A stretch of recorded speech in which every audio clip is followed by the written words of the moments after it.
Hello, how are you बच्चों? कैसे हैं आप लोग? आज मैं आप लोगों को मैकेनिक्स के बारे में थोड़ा मैं बताऊंगा।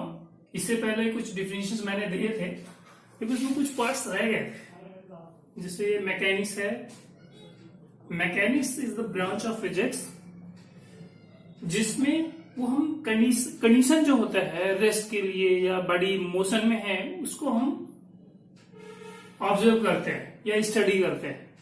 मतलब this is branch of physics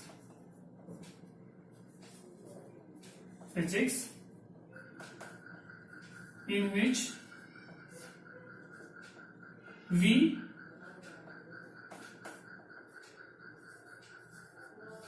deals with the condition of rest or motion of object or anybody। ठीक है, this is the branch of physics in which we deal the condition of rest और the motion of the body. ठीक है, और mechanics से कुछ कई उसमें पार्ट होते हैं। एक स्टैटिक होता है, काइनेमेटिक्स होता है, डायनामिक्स होता है। स्टैटिक्स में क्या होता है, either body will be rest or equilibrium। ठीक है ना। And second was kinematics. Kinematics में क्या है, body is, this is branch of mechanics जिसमें बॉडी जो मोशन में तो है लेकिन हम उसमें रीजन नहीं पता, कॉज नहीं बता सकते या कॉज हम डील नहीं करते कि किस वजह से बॉडी मोशन में है। थर्ड पार्ट आता है dynamics. This is part of mechanics जिसमें हम अगर बॉडी मोशन में है तो उसको हम कॉज कंसीडर करेंगे, मतलब किस वजह से बॉडी इज मूविंग। ठीक है, तो ये सारे पॉइंट्स जो है तो माइंड में होने चाहिए जिसमें हम डील करेंगे या आप पढ़ोगे आगे जाकर के मैकेनिक्स में ही। ठीक है, अब इसको मैं जरा मिटा देता हूं।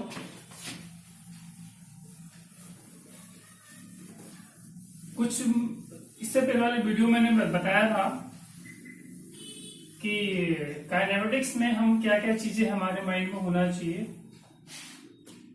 पहली चीज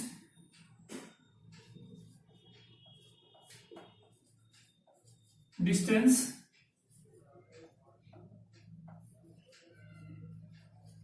डिस्प्लेसमेंट, ये दोनों पॉइंट हमेशा जो दिमाग में होना चाहिए। डिस्टेंस क्या होता है, डिस्टेंस ये क्या होता है, ये आप कह सकते हैं एक, इसको अगर डिफाइन करें डिस्टेंस को तो this is space between two point. ये सपोज दो पॉइंट है ए एंड बी, ये जो स्पेस है दो पॉइंट के बीच में, इसको डिस्टेंस बोल सकते हैं। ऐसा भी कह सकते हैं कि दो लाइंस हैं उनके बीच में जो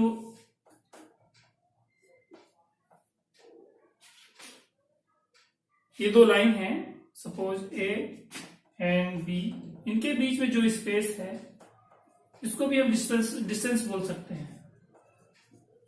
ठीक है,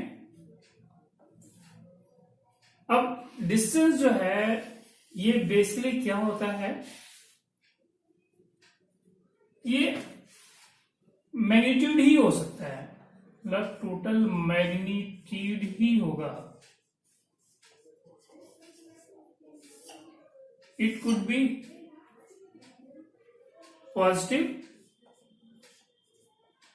0, बट निगेटिव नहीं हो सकता। ठीक है, ये तो डिस्टेंस के बारे में हो गया। अब थोड़ा हमें डिस्प्लेसमेंट के बारे में हम पूछ सकते हैं।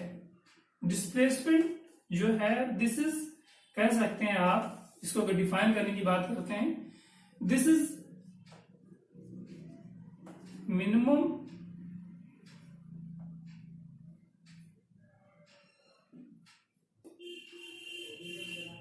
लेंथ कह सकते हैं आप between starting point and and point, ये आप बता सकते हो। अब इसको अगर हम थोड़ा सा डिस्टेंस और डिस्प्लेसमेंट पर थोड़ा डिफरेंस अगर हम देखेंगे, सपोज दो हमारे पास पॉइंट है, सपोज कोई ऑब्जेक्ट यहां है, मतलब एक point starting point, suppose this is the starting point and this is the final point B.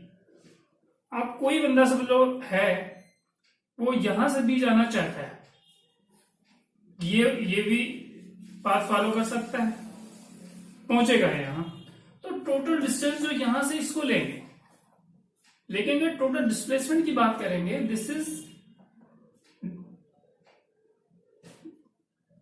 इसके बीच में जो लेंथ ए एंड बी के बीच में जो लेंथ आएगी हमारी, या स्पेस कवर होगा स्टार्टिंग एंड एंड पॉइंट के बीच में, ये डिस्प्लेसमेंट कहलाएगा। ठीक है। अब इसके लिए क्या हो सकता है, ये डिस्प्लेसमेंट हमारा जो क्या हो सकता है, ये पॉजिटिव भी हो सकता है और निगेटिव भी हो सकता है और जीरो भी हो सकता है।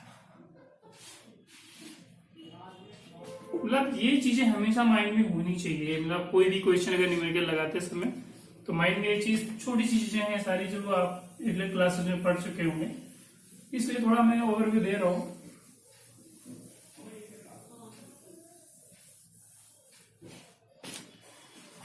अब नेक्स्ट आते हैं हम क्या, स्पीड।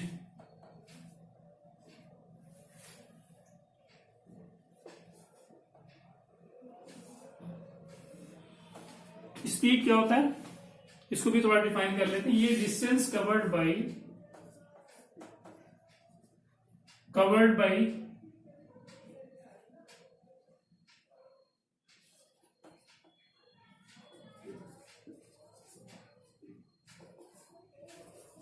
ऑब्जेक्ट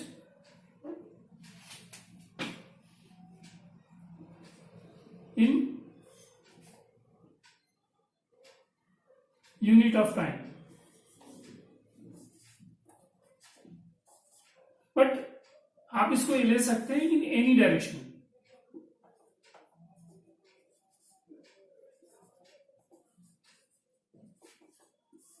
लाइक अगर इसको डिफाइन करें थोड़ा सा, speed is equal to distance time, ये स्केलर क्वांटिटी होती है, ओनली मैग्नीट्यूड ही होगा हमारा। ठीक है।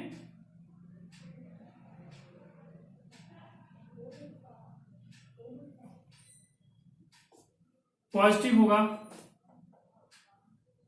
जीरो भी हो सकता है, बट नेगेटिव नहीं हो सकता।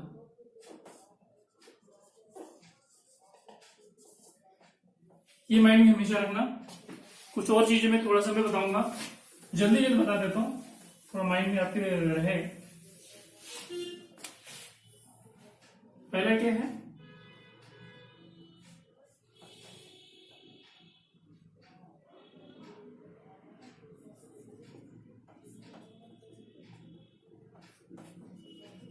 यूनिफॉर्म स्पीड, वेरिएबल स्पीड,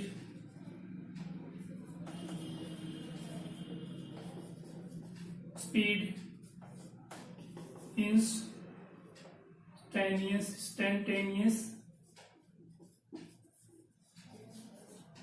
ये 4 पॉइंट्स ऐसे हैं जो थोड़ा हमेशा दिमाग में होना चाहिए। इंस्टेंटेनियस स्पीड क्या होता है, वेरिएबल स्पीड क्या होता है, एवरेज स्पीड क्या होता है, इंस्टेंटेनियस स्पीड क्या होती है।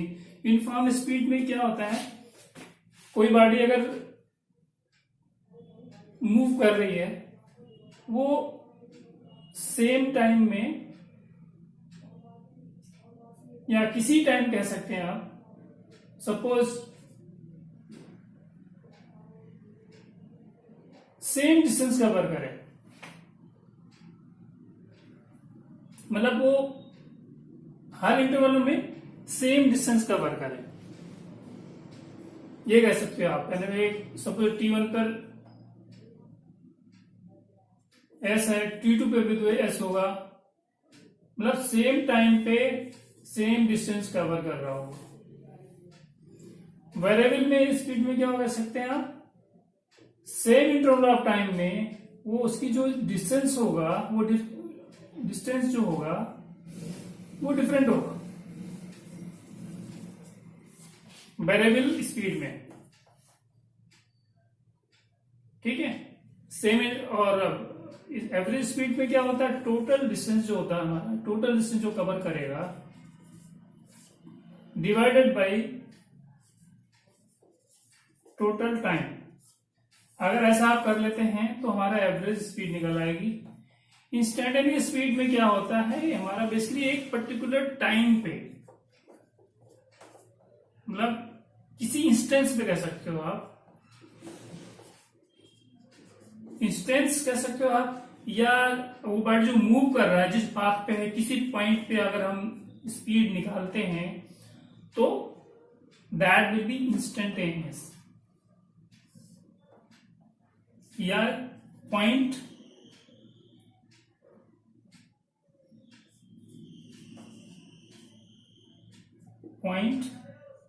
Of path. इसको आप ऐसा बता सकते हो, स्पीड को आप ऐसा लिख सकते हो, limit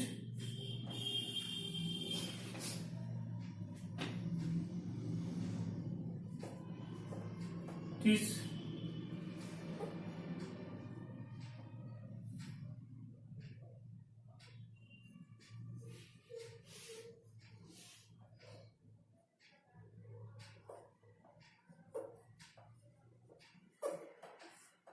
delta S upon delta T equal to ds upon dt। आप ऐसे डिफाइन कर सकते हो। ये छोटे छोटे जो डिफिनेशंस हैं इसको आपको हमेशा माइंड में रखने पड़ेंगे, ठीक है। इसको भी मिटा दो, समझ में आ गया होगा। तो थोड़ा आगे चलते हैं। इसी तरीके से स्पीड भी बात आती है।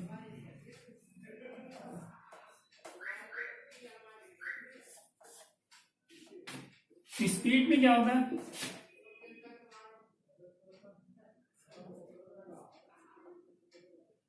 स्पीड की वेलोसिटी, सॉरी,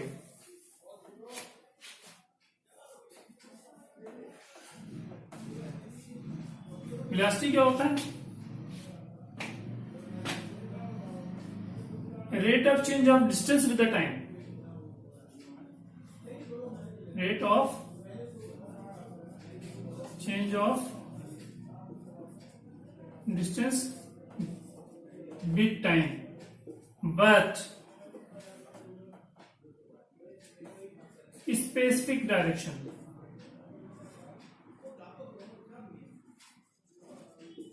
मतलब ये जो डायरेक्शन की हम अगर हम डिस्कस कर लें, किस डायरेक्शन में वो जा रहा है, तो हम उसको वेलोसिटी में कंसीडर करेंगे, बिकॉज ये हमारा वेक्टर क्वांटिटी है, ठीक है। इसमें भी हमारी चीजें आती हैं, यूनिफॉर्म वेलोसिटी, दूसरा आता है हमारा वेरिएबल वेलोसिटी, थर्ड आता है हमारा एवरेज वेलोसिटी,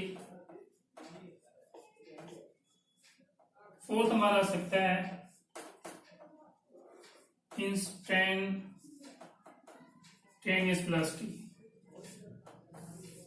मतलब इसमें भी कई, मतलब इसको भी हमेशा माइंड में रखना चाहिए। यूनिफॉर्म वेलोसिटी क्या होता है, इक्वली अगर हम डिफाइन करते हैं तो इक्वल इंटरवल में अगर वो इक्वल वेलोसिटी अगर वो चल रहा है बॉडी, कोई ऑब्जेक्ट है जो मूव कर रहा है किसी वेलोसिटी से, अगर उसकी वेलोसिटी जो इक्वल इंटरवल में इक्वल वेलोसिटी आती है तो यूनिफॉर्म वेलोसिटी हो गया।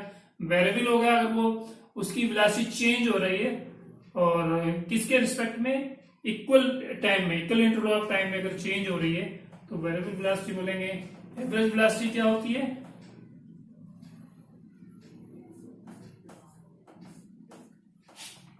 कि नेट जो हमारा जो डिस्प्लेसमेंट होगा,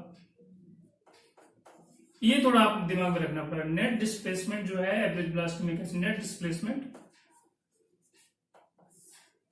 डिवाइडेड बाय नेट टाइम। तो हमारा जो है एवरेज वेलोसिटी कहलाएगा। तीसरा और जो फोर्थ हमारा आता है इंस्टेंटेनियस वेलोसिटी। ये भी जस्ट स्पीड की तरीके से है, उससे मतलब किसी टाइम पे अगर आप टाइम या पॉइंट पे, किसी इंस्टेंस पे, अगर किसी इंस्टेंस ऑफ टाइम पे या किसी पॉइंट पे ऑफ किस जहां वो मूव कर रहा है, वहां अगर हम बाय द वे मूवमेंट कर रहे हैं या हम कंसीडर करना चाहते तो वो इंस्टेंटेनियस वेलोसिटी होगा। इसको भी डिफाइन कर सकते हो, limit delta T tends to 0 delta S on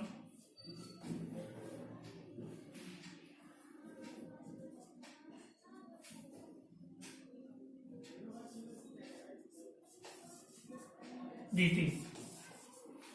ठीक है, तो ये चीजें थोड़ा दिमाग में रखना।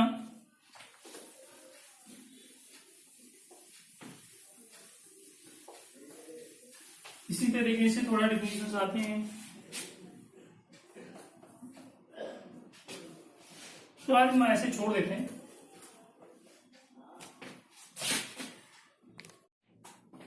काइनेमैटिक्स में एक्सेलरेशन को भी काफी अच्छे से दिमाग में रखना पड़ेगा। वैसे अर्ली क्लासेस में आप लोग पढ़ चुके हैं, ज्यादा मैं नहीं बता रहा हूँ। एक्सेलरेशन होता है क्या, acceleration is also basically this rate of change of velocity, यानी कि चेंज इन वेलोसिटी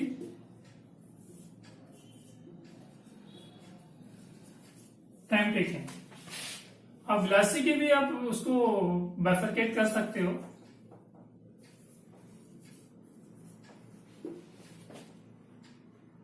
यहां अगर आते हैं यूनिफॉर्म एक्सेलरेशन होता है क्या है,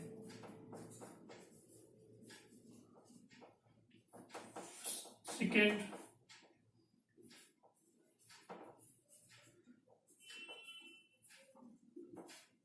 third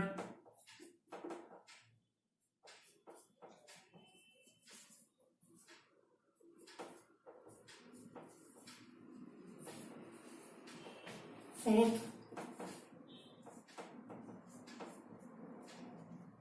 instant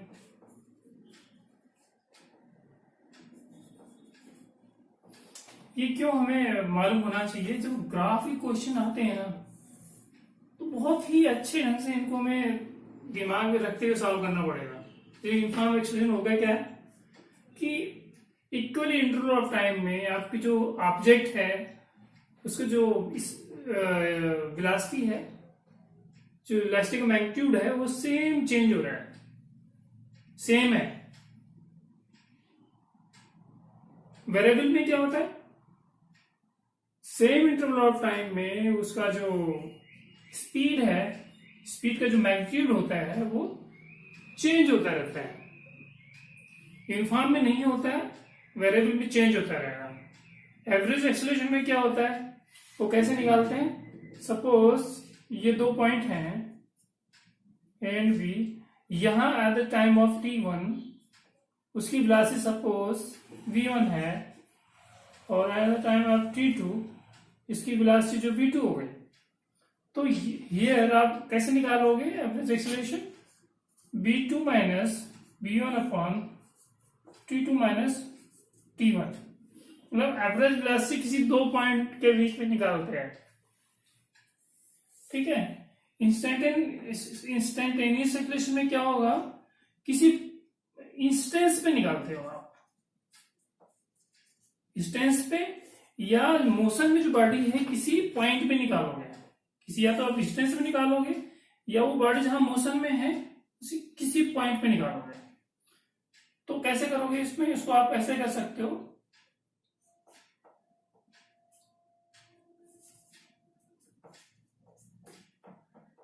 limit tend to 0 delta v upon delta t equal to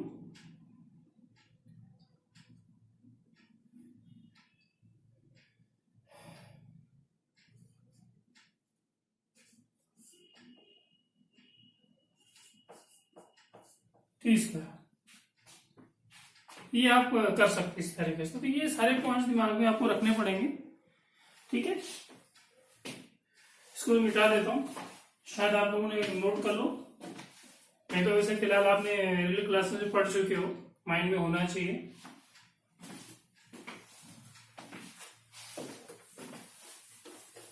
कुछ और चीजें होती हैं जो हमेशा, जैसे ये हमारे जो बॉडी होती है वन डायमेंशन में, अगर हम देखते हैं मोशन स्ट्रेट लाइन में है, तो कुछ मोशंस के इक्वेशंस होते हैं, वो भी आपको माइंड में रखने पड़ेंगे।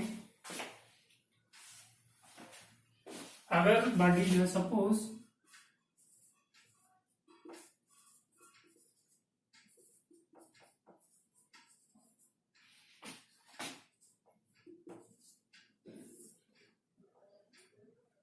अगर बॉडी यूनिफॉर्म इंस्टॉलेशन में है तभी ये सारे फार्मूला लिख सकते हैं आप।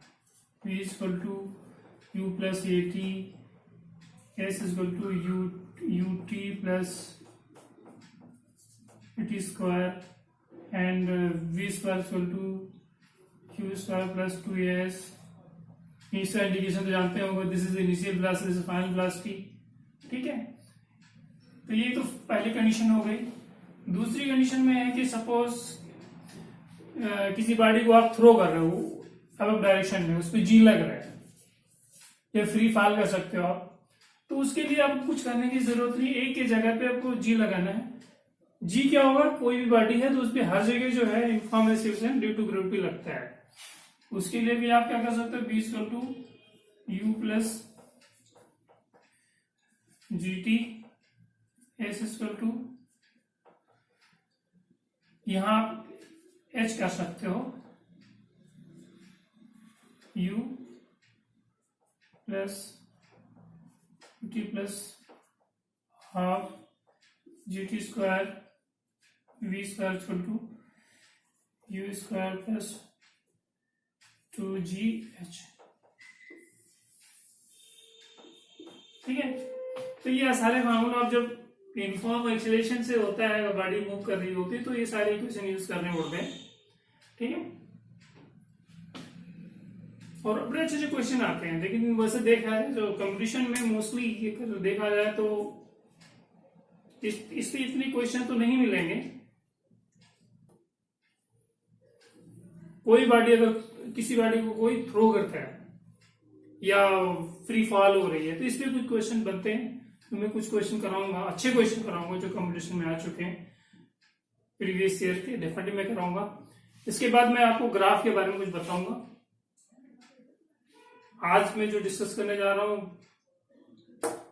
डिस्टेंस और time graph, displacement time graph, ठीक है। तो इसको मैं मिटा देता हूं।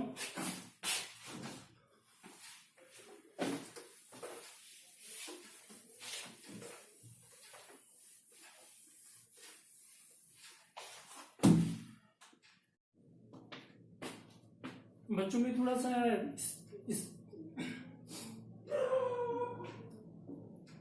स्पीड टाइम ग्राफ के बारे में थोड़ा हम डिस्कस करेंगे।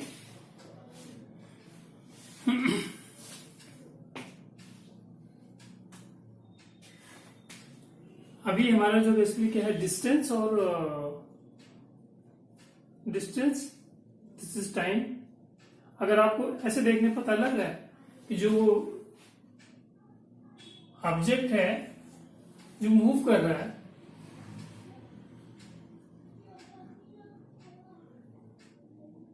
अगर इस तरह के ग्राफ आ रहा है तो आप क्या बताएंगे, मतलब उसकी स्पीड 0 है।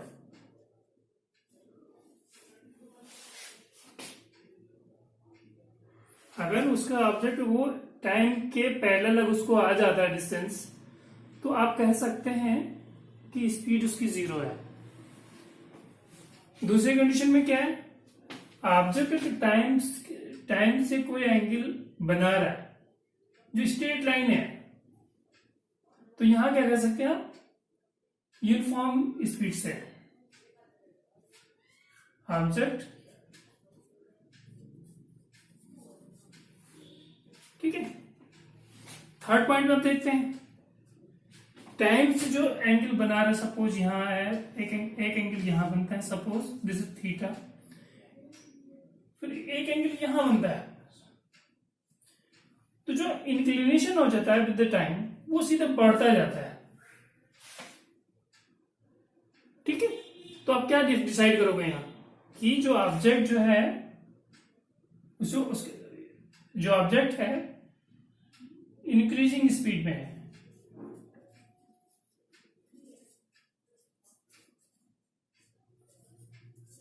ठीक है।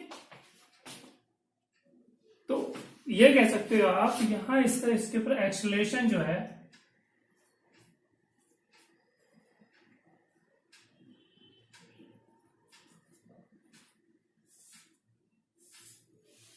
एक्सेलरेशन हो रहा है, इस कंडीशन में आप दे सकते हैं। ये इसी का रिवर्स कर सकते हो आप, यहां डी एक्सेलरेशन हो रहा है, क्योंकि टाइम के हिसाब से जो इंक्लेशन टाइम, जो टाइम की जैसे टाइम हो रहा है, चाहे टाइम के हिसाब से जो इंक्लेशन है ऑब्जेक्ट का वो कम होता जाता है। सपोज यहां कुछ और है, यहां कुछ और आएगा, तो एंगल कम होता जा रहा है, तो इसका मतलब ये हुआ कि ऑब्जेक्ट डी एक्सेलरेट कर रहा है, ठीक है। थर्ड में आप क्या कर सकते हैं कि दिस इज टाइम, ये डिस्टेंस है, ऑब्जेक्ट की एक पोजीशन ये है, टाइम के हिसाब से उसकी पोजीशन बी हो गई, जो डिस्टेंस के पैरेलल चल रहा है। अगर इसका तरह से कंडीशन आती है तो ये जो है इनफाइनाइट हो जाएगा, जो पॉसिबल ही नहीं है,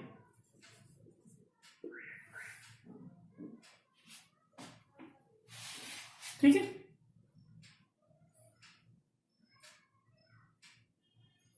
इस पॉइंट पे देख लें आप, फोर्थ, फिफ्थ, सिक्स,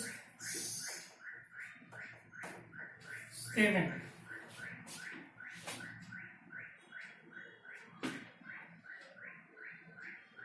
अब यहां देखें आप टाइम के हिसाब से, अगर कोई जो ऑब्जेक्ट है सेम टाइम पे उसकी दो पोजीशन डिसाइड कर रहे हैं आप, ए एंड बी, ये भी पॉसिबल नहीं है।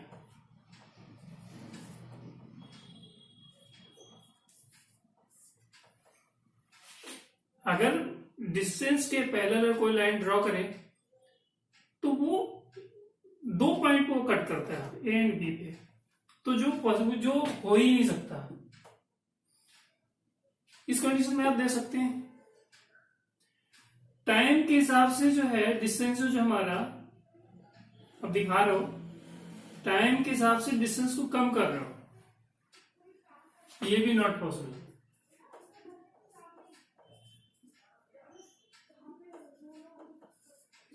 तो this is distance time graph, जो मैक्सिमम ग्राफ इसी तरीके से बन सकते हैं, इससे ज्यादा नहीं बन सकते हैं। इसी में आपको क्वेश्चन आ सकते हैं और आपको ऐसे ही देखना है कि बेसिक जो उसमें है क्या। तो मेरे हिसाब से डिस्टेंस टाइम ग्राफ को क्लियर हो क्या होगा, इसको आप नोट कर सकते हैं, ठीक है।